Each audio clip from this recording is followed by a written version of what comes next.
So today we're going to make clafoutis, that is a custard type dessert, in a carbon steel pan using ground cherries. And ground cherries that look a lot like a gooseberry have an amazing flavor that I think is going to be perfect for this dessert.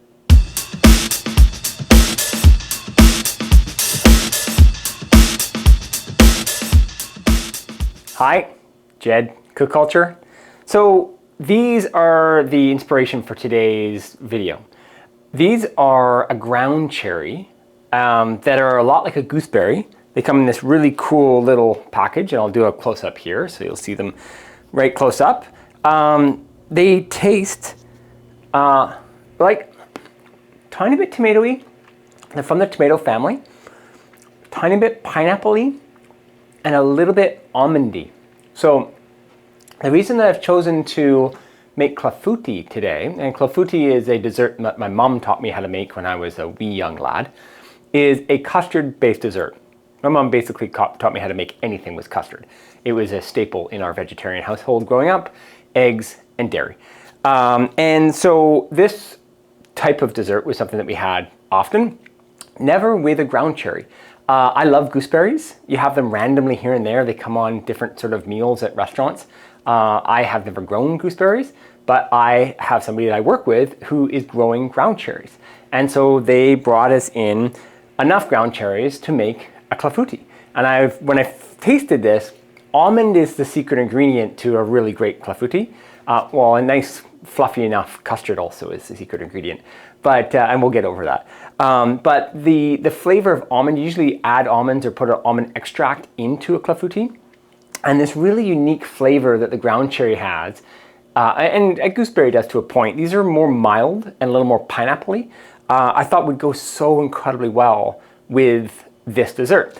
The other thing that I'm really keen on is that carbon steel is something that I've never actually made clafoutis in before. I always do it in ceramic. You can do it in a pie dish, you can do it in an oval gratin dish, but carbon steel is what I'm interested in today. I'm curious though, in making clafoutis, that is basically a custard, and we're using metal over ceramic, how is that going to change the texture of the clafoutis? Is it going to become more rubbery, more like scrambled egg because of the conductivity of the iron over the disbursement of the heat in the ceramic?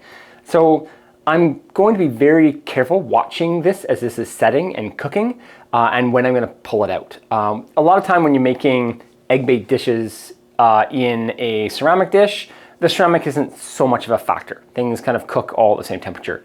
Iron, that's a whole different matter. So that is something I'll be watching. So what I'm going to do is these really cool little guys come with these little shells on them.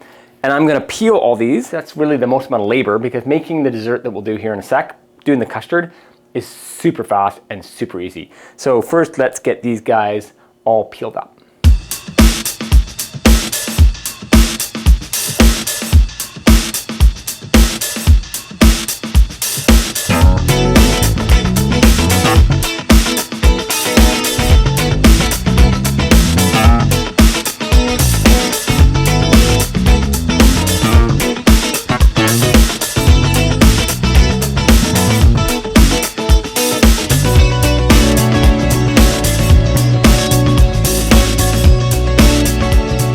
Okay, so I've gone through and picked out some of the green ones, but basically those are all shucked, husked, whatever you want to call it, and they're ready to go. There's one there that's kind of burnt up or blasted up, and everything else is looking really good. So we want about 2 cups, and that's maybe more than 2 cups, but sure looks good.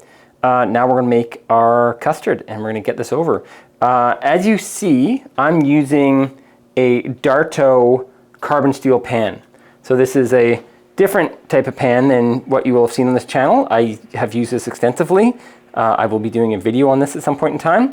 But this is a pan that's made in Argentina. And the reason that I'm using this pan is that I really like the steep sides on this pan. More than a splayed pan like in a Matfur or a Dubai. So we're using the Darto. And so now we're going to make the custard. Okay, time to make the custard. So custard for me is a very homey sort of thing. Like I was saying earlier, I was raised on custard. We had a lot of custard in the house. My mom is an English lady. Custard was a very normal thing that we had in the house for a treat, or not even so much for a treat, as a snack, with very low sugar content. Custard was something that we had constantly. We sweetened it with raisins, and that was a very standard thing in our house. So custard to me is very homey, very simple to make, and it's something that I love making something like this. So we're going to get our sugar and our eggs.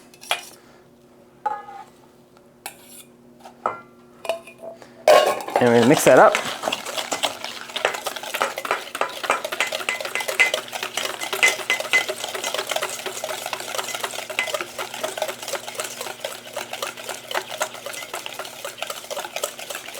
And we're going to put in a little bit of salt, not much.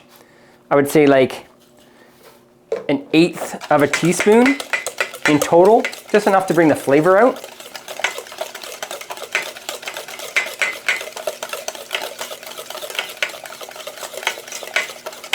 And then we'll put in a dash of vanilla.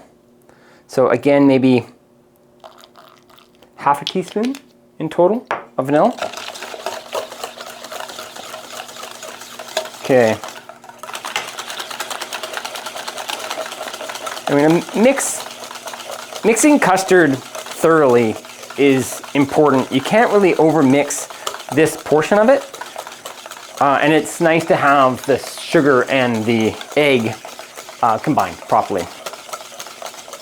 Okay, then I want to get the flour in.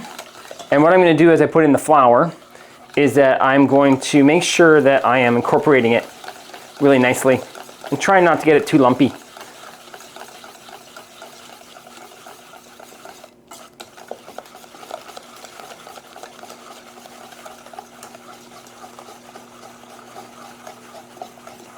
All right, so that was 1/2 cup of flour.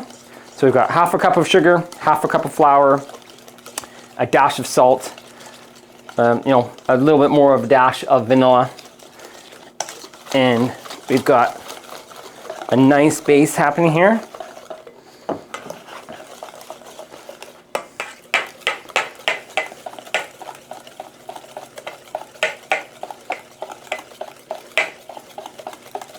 And so a nice consistency. So nice custardy consistency. Okay, that looks great. Okay, now you could use 2%, you could use 1/2 and 1/2. I'm using a whole milk here. You can go in lots of different directions with your milk depending on what kind of finish that you want with your custard. So again, I like to incorporate as I go and just thin the batter out.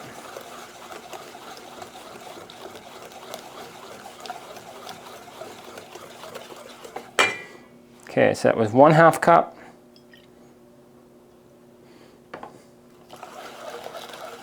Okay, so as I was saying earlier, almond is a real important ingredient, but I find that these little berries have a really interesting flavor, and I'm hoping that they're going to pull that flavor out.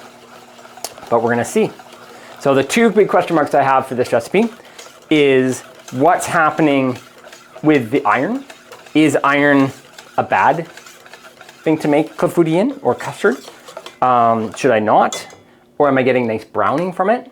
And what's going on with the flavor? So that's what we're going to find. So now we've got our custard made, and we are now going to put the custard into our pan, and we'll get a nice close-up on that.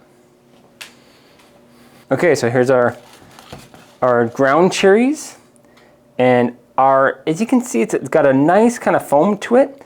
Almost looks like, I guess, the foam on an espresso. The custard, that is very normal, what we want it to look like. It's got a nice thickness to it. All right, and bury those guys, and they're gonna float just in top there. And that is looking absolutely perfect. That is exactly what I want it to look like. So now we're going to get that directly into the oven. Okay, so this is a preheated 350-degree oven.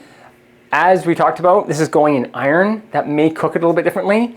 It's a 35-40 minute cook normally, but I'm going to keep a really close eye on it and be testing it like I would with a cake tester.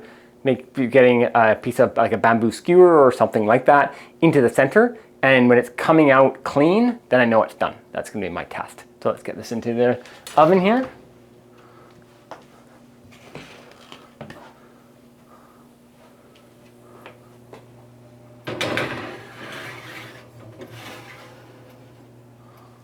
All right, and in it goes for, I'm gonna leave it for 25 minutes, and then I'm gonna start doing testing from there going forward. I don't wanna be opening this door all the time, but I do have a suspicion that that iron is gonna be pulling some heat to it, so I'm a little less concerned about that. It's not like I'm cooking a souffle that is just absolutely dangerous to be opening the door at any time. This one, I think I've got a little bit more wiggle room, but we're gonna see how it goes. Here we go.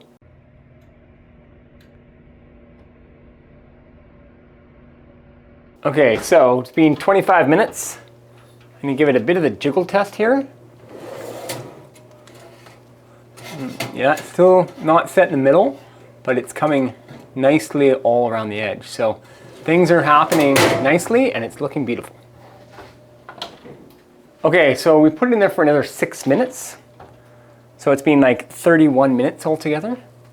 And it's now doing exactly what we want it to do. It hasn't browned at all. Starting to brown just a little bit, but I don't want to overcook this. So I'm not going to go for browning. I've gone for fluffiness. That's fluffed up really nicely. And now I'm going to take that out because I don't want to overcook this, mainly because of the iron. I'm worried about it. So we're going to get this over onto the cooktop. Okay, so there is the clafouti. That is definitely done. Nice clean fork comes out there. And it smells amazing. These ground cherries smell absolutely freaking amazing. This is really, really neat to try. So we're gonna let this cool just for a minute or two, and then we're gonna dish this up. Okay, so the clafouti is out of the oven. And this is Carrie. So hey. Carrie gave me to make for us the ground cherries out of here. And I hadn't had them before. I'd had gooseberries, as I was saying earlier. You know anything special about ground cherries? Just that I discovered them at my friend's farm, and it was something her and her kid grew together, and it was just like a fun thing to do. They just fall down and... Yeah, so they fall off the plant and that's when you harvest them? Yes, you definitely have to wait for them to fall off the plant before you eat them, or they're green and they're very tart. Okay, and I read that they're really easy to grow, yeah? Oh yeah, very easy. Okay. In this temperate climate where we are? Yeah, I think you could probably do them in colder areas, but maybe in a greenhouse. Okay, yeah. So we're on Vancouver Island. That is, a temperate sort of growing zone. You grow tomatoes and that sort of thing really well, but we don't grow things like melons and that sort of thing as well. So absolutely amazing flavor. And when we pulled this out of the oven, Carrie and I were both pretty amazed with the smell of the clafouti. Yeah. It really had quite an amazing aroma with the sugar and the egg and the ground cherry. I was going to say gooseberry. I think that the smells of everything is kind of what I was thinking. When I first tasted it, I was like, this could go so well in custard. Yeah. Right? So Carrie is going to be here to test this for us. So this is pretty hot, but we're going to serve this up, and hopefully she won't burn herself. So what we're looking to do here is see, it should be custardy, but just how, my other question around it, the flavor, is iron the best way to go here? This is pretty rubbery coming out of here. I don't know if iron is the best choice for making this. It should maybe be in ceramic, but give it a try and tell me what you think. Let's see. So it's going to be rubbier. It's not a custardy. Clafouti is not meant to be a custard, so it is meant to have some texture, but it shouldn't be like uncomfortably hard. The flavor is really, really good. Yep. It is definitely like more solid than a custard, but it's not. Yeah, and that's how it's meant to be. Maybe just, it seems a little bit more floury than a custard, but... Well, yeah, It's a good texture. Okay. I mean, I've never tried clafouti Yeah. before today. You know, it's very clafouti-like. Sometimes I do like custard that can be a little bit softer. The ground cherries are so good in here. Yeah. Okay, so as I was saying earlier, cherries that have the stone in is traditional for clafouti. And this has that stony sort of flavor to it, doesn't it? Yeah. Yeah, it really does. Which is really, really, really awesome. So, like, this is as good as any cherry, I would say, in a custard. This tastes really, really, really good in that kind of sense of having a nutty, sort of rounded sort of flavor to it. It tastes And I think it's wonderful. like not as overpowering as, say, maybe like a blackberry or something that's just like a very strong flavor. This kind of, you can taste the custard. Also what I found, so making clafouti with blackberry or with canned peaches, there's a lot of moisture in them. You can't get away from all that moisture. There's very little moisture here. So it makes it a little bit more rubbery, a little denser. You can make it a little bit more watery, a little softer if you are using waterier fruit, like a blackberry or a peach. But a cherry is traditional, and I think this is a pretty nice alternative. Yeah, I agree. Okay, so the only thing that, my question around the iron, when I've made this before in ceramic, it's not quite as dental on the bottom. I can tell the texture gets rubbier as is that a word? Sure. Rubberier. As I go from the top to the bottom, as I scoop into the clafouti. So as I use the spoon, I cut into it. It's right along the edge of where the iron is. It's a little bit thicker than I would prefer. So iron works, but I think I would probably stick to ceramic on this one. So I wouldn't say it's a win for iron. I'd say it's a doable if that's all that you have, but I'm not going to be making clafouti going forward in iron. Yeah. All right. But win altogether, the ground cherries are absolutely amazing, and the flavor is tremendous. So yeah, flavor is 10 out of 10. Wicked. Thank you so much. Yeah. Okay. So questions, comments, throw them below. Thanks so much.